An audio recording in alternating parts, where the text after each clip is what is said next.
40 for Rateable Crest Titans.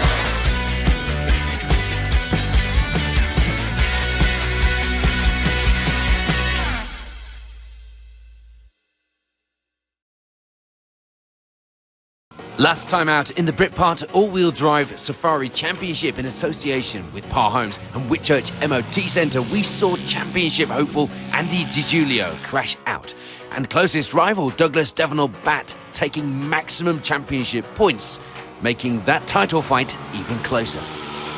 Round 7 of the series then was due to take place at Tiverton, but poor weather conditions meant it would have been cancelled on safety grounds, meaning the final event would be at Walters Arena in Wales, and that would become round 7 and 8, with a round of the championship per day.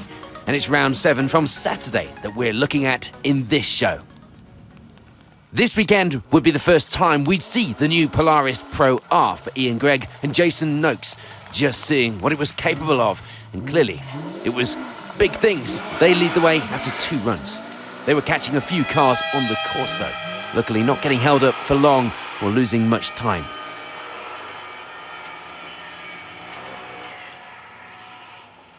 For Andy DiGiulio and Rebecca Clarkson, they wanted to put those gremlins to bed, and they were going well. They were ahead of the closest championship rival for them at this stage, which is what they needed to do to help secure the championship victory by the end of the weekend. Andy's closest rival for title glory would be Douglas Devonall Batt, and they were close, with just 20 seconds splitting the two at this stage. But as it stands now, Devonall Batt would need to switch that around if he was in to be with a chance of victory.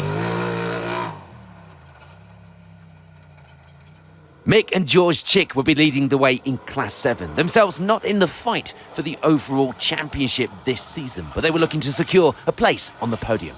For now, they were in a good position in 4th overall. For Scott Benwell and Paige Davies, it will be the lead in Class 6. A good start to the event for the pair, looking to have a big push this weekend and see exactly what the car and the crew, of course, are capable of. They lie in 5th place overall for now.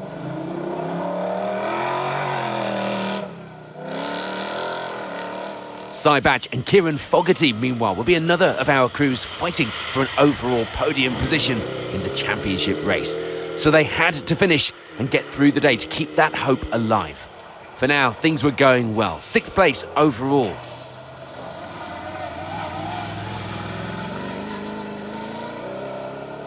For Jason and Deb Morgan, it will be 7th place. They were only a few seconds back from the crew ahead as well at this stage, and not taking it easy through the water despite not having any windows. They must have some good waterproofs on or something in there. Steve Smith's fastest run of the morning will be the first one, so either the course was cutting up already or he'd decided he needed to back off a little. Perhaps he just peaked too soon. Either way, he ends the morning with 8th place overall.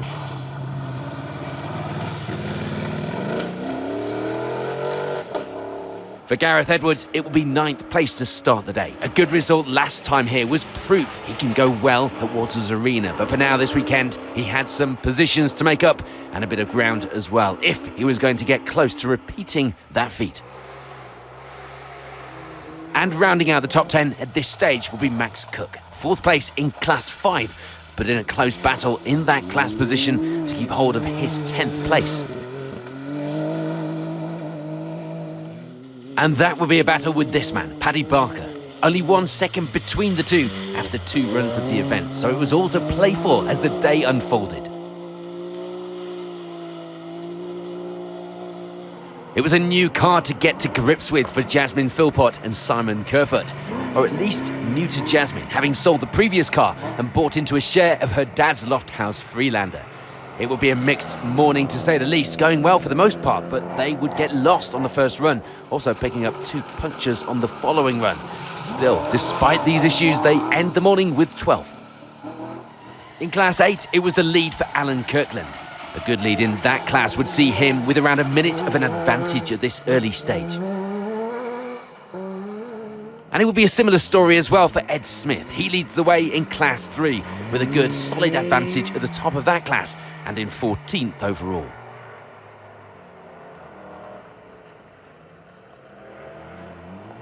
For Mark Allard, it will be second in Class 6, that position behind Scott Benwell up in the top 10. So there was some way to go if he wanted to try and get that class victory. It was only 2 minutes though, which is still doable over the 4 remaining runs.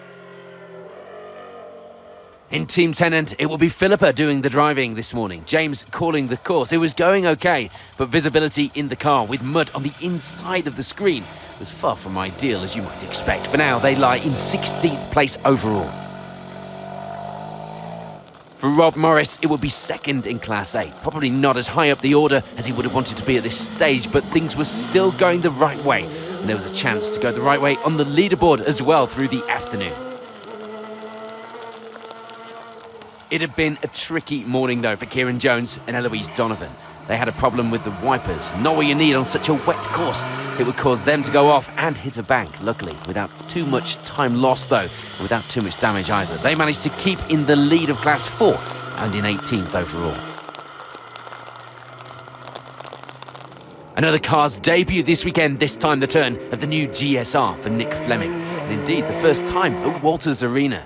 There wouldn't be anything wrong with the car, but he'd be catching a few cars in the course, also making a couple of navigational errors around the course that would see him ending the morning in 19th place overall. Margaret and Mike Bakewell will be double driving the car this weekend, but frustratingly for them it wasn't going too well. Multiple punctures, eating away at any good times that they had been putting in up to that point. For now, it will be 20th place overall.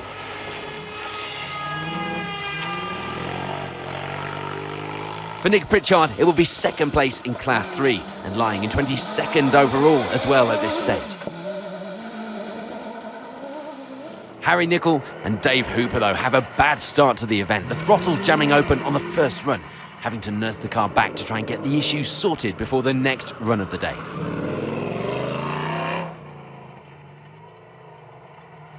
For Leighton Dodds, it was third place in Class 6, 28th overall after run 2.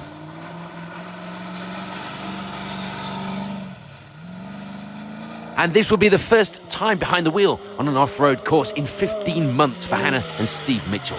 They were having visibility issues to guide them in, but shower gel on the windscreen was the cure for that, apparently. Guess you have to use what you have to hand. For now, it will be third in Class 8.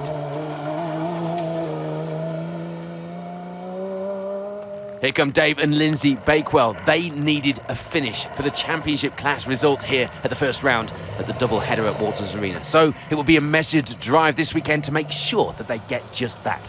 Ending the morning 6th place in Class 9, doing exactly what they need to do. Reese and Sean Matheson come into this round only 2 points behind in the Freelander class. All to play for then, and they end the morning first in the class, which of course is all they could possibly ask for. They just need to keep things going just as well to the end of the event. For Brian and Mitchell Birch, it will be 4th in Class 6. Andrew Warts also stepping into the co-driver's seat for some of the day as well. This, the first season of racing, so each round will be some further seat time to help move their way up the leaderboard. And 2 punctures on the first run of the event would not exactly be the start that Nick Collins and Alison Brooke had in mind. But thankfully, after that, things seemed to be going better. 8th place in Class 7, 24th overall. As we've already seen, Nick and Alison weren't the only ones to have had problems with punctures. It'll be a similar story indeed for Mike and Amy Cheriton as well. A puncture only a mile into the first run. They lost the tyre halfway round. Not exactly an ideal start to the day.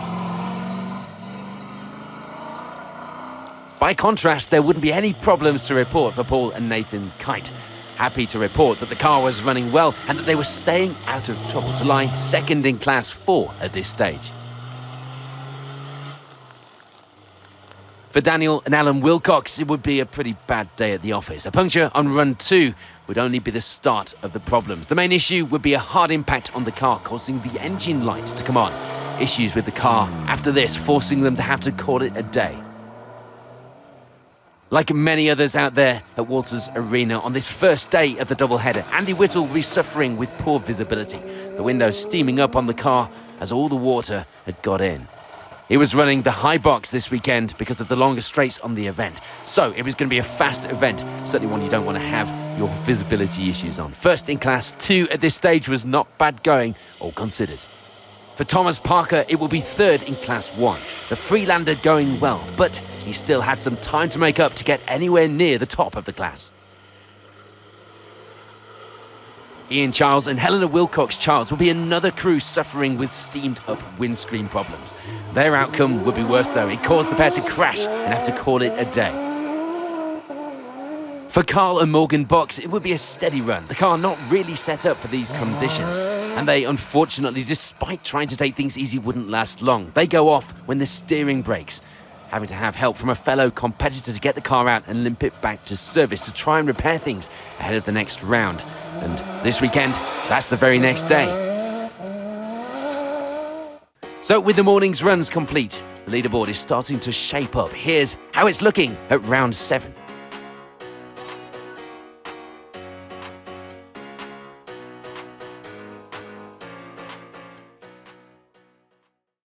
On to the afternoon course and indeed the last runs of the day here at the penultimate round of the championship. And here are our final results for day 1. Sadly, James and Philippa Tennant would go too fast into a corner, crashing out and causing too much damage to continue. Indeed, that would mean they couldn't even do the final round the following day. A big blow for the championship result for the pair. We'd also lose Paul and Nathan Kite, the prop shaft breaking on run 5 after taking a big hit. They'd have to retire for the day to get it fixed overnight, ready for the final round. And frustratingly, with 2 maximum times, Margaret and Mike Bakewell wouldn't get a result that they came looking for here this weekend. They'd had a bad day, with the car pulling out in front of them and holding them up as well. A round to forget, that is for sure. Andy Whittle would break the rear body mount on run 5, resulting in a maximum for the final run of the day. He'd need to get that sorted overnight, ready for the final day and the final round of the championship.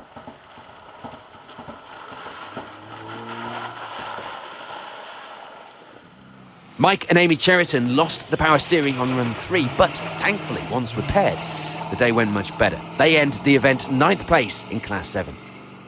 And things had been going well for Hannah and Steve Mitchell, up until run 5, that is, when a misfire on the car would put an end to their event, and stopping them from competing the following day as well. And after problems this morning, the afternoon runs didn't go much better either for Harry Nicol and Dave Hooper. The throttle jamming open once again, crashing them into a tree and bending the steering. They'd also have the opposite problem later in the day when the car cut out and wasn't going anywhere, costing them a maximum time. 8th place in Class 7 was where they finished the event and was about all they could do with today's tribulations. For Rob Morris, though, it will be 2nd place in Class 8 this weekend. Happy to get to the finish, but at least take a class result with all that attrition around him. Jasmine Philpott took her boyfriend down for the final run of the event. Sadly, they wouldn't get very far. The drive shaft breaking off the start line and having to pull over.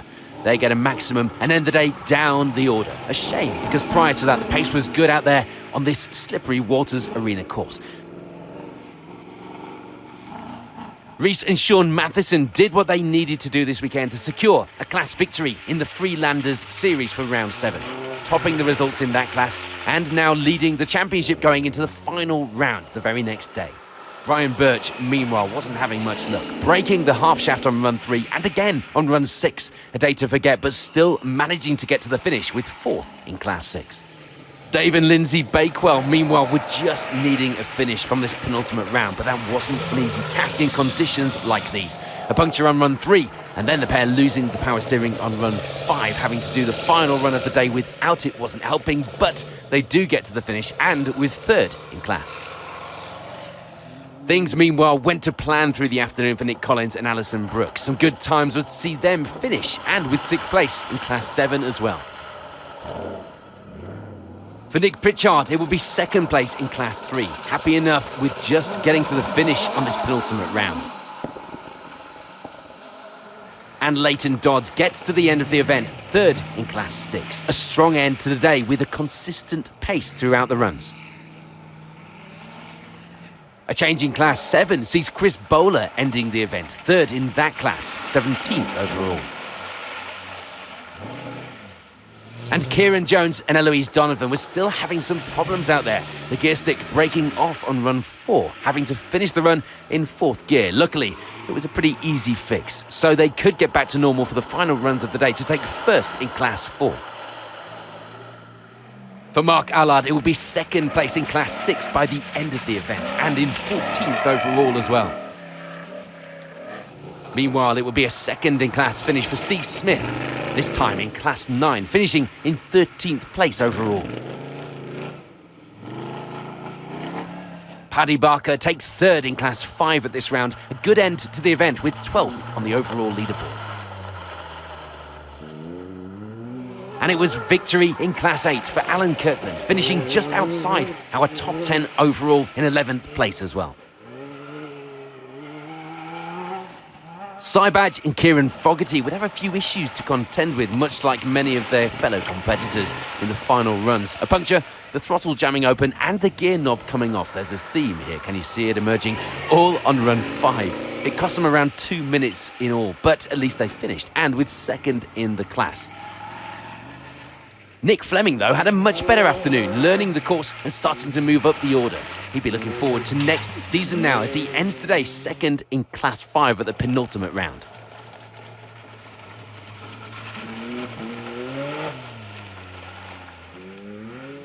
It was victory in Class 6 for Ed Smith, a strong end to the event, with 8th place overall on the leaderboard as well.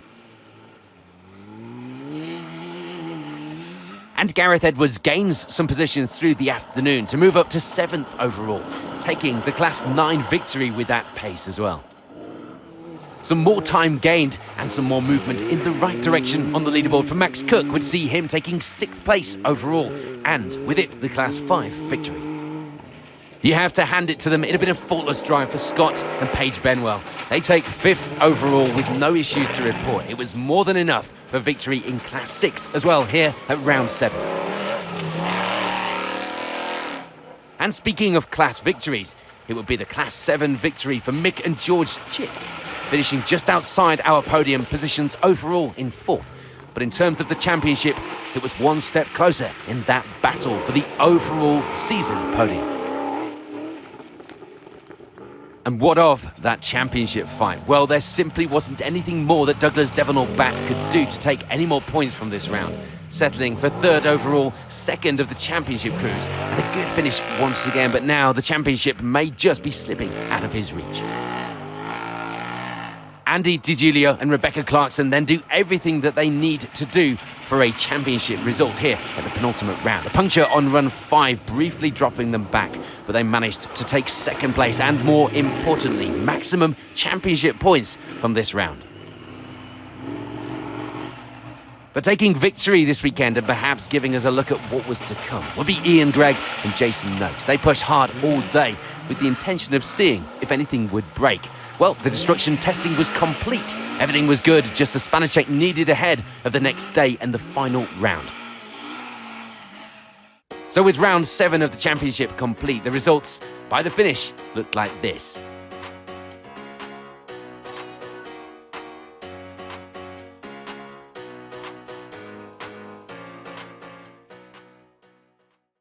It's been a very good day. It's the first time I've driven the car.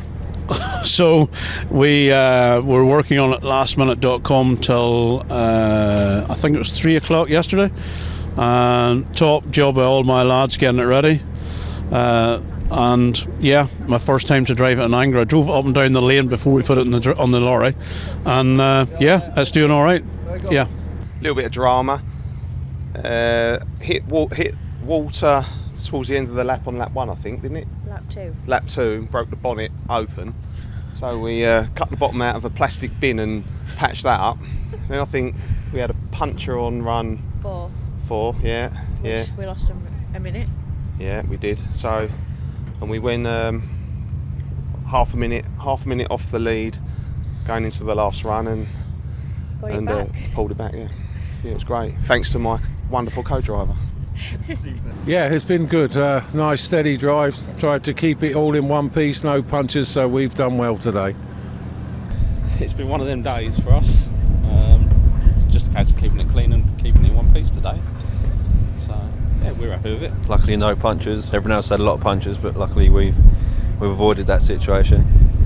Yeah. But now we've got a steering box to replace. That happened on the last lap, so. Yeah, it's been good. It's been tough. It's a tough stage in a production car, as expected. And then on the second one, we bent the front shock absorber, so we changed that pretty quickly. But other than that, it's just keep it steady on the road. And yeah, just kind of watching what everyone else is doing, but keep ourselves stable as well. So it's been good. Round 8 then of the championship would take place the very next day. This weekend at Walters Arena, a double-header to close the season. The course will be changed overnight and the crews will be fixing the cars to try and get them back out again for a final attempt at some points on those championship campaigns. You can join us in our next show for all of the action from the final round of the Britpart All-Wheel Drive Championship. In the meantime, thank you for watching